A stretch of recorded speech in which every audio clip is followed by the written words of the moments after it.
SBR Videos is sponsored by Sports Cash System. Click on the link below for more information.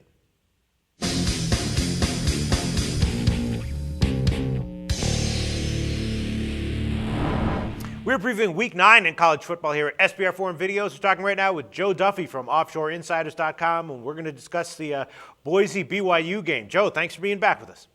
Thank you, Peter. Some more winners coming this week. All right, Boise BYU. We'll see what you have to say about this one. Interesting line, Friday night game. Before we get into it, give us a 15 plug. How are you doing at OffshoreInsiders.com this year?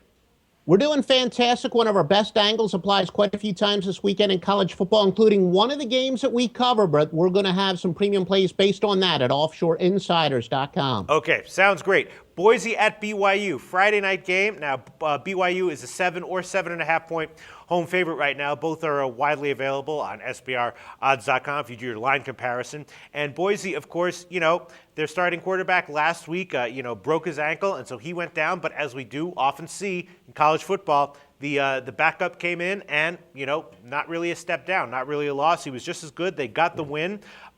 These two teams usually play pretty close. Last year was that, 7-6 game. So, I'm thinking, should Boise really be an underdog here, even though they're on the road of 7 or 7.5 points? No, you're right that Grant Hendrick, he came in last week. He did well, but he was a typical change of pace. We find that when a quarterback comes in, there's an injury, especially if it's a change of pace quarterback, either go from more of a pocket passer to an athletic quarterback or vice versa. Short term, it really does help the team that has the injury because there's some emotional reasons. But in addition, the defense spent all week preparing for one type of quarterback, and then they got to stop another type of quarterback.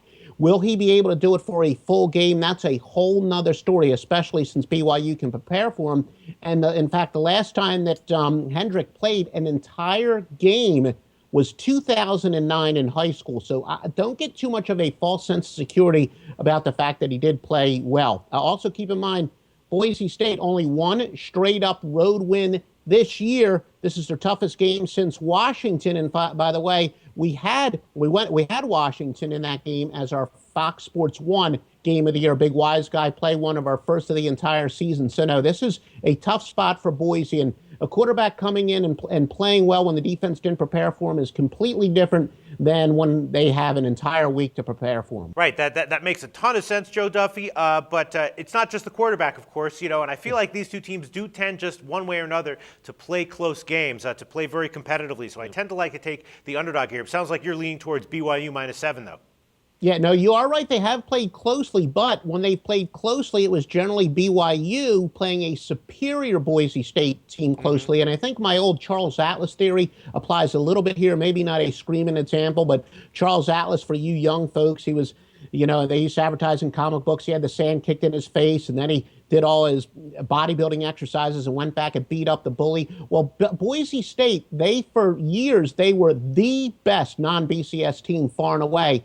Rare case, BYU is now the better team, and they have a chance to take out some frustrations on them. So I think my Charles Atlas theory that has definitely worked over the year, where the team that's been bullied now has a chance to play the bully, that applies here. All right, so you're going to go with a BYU -7 in the big Friday night clash, huh? I am. I'm going to shop at SBRodds.com to find out that best line, but right now it does look like BYU. Okay, that sounds great. So if you go to SBRodds.com, you can find BYU -7. And let's plug SBRodds.com one more time, which is where you can go to line shop and find the best number for your college football betting purposes. All right, Joe Duffy, thanks so much. BYU -7. We'll see how it turns out. Thanks.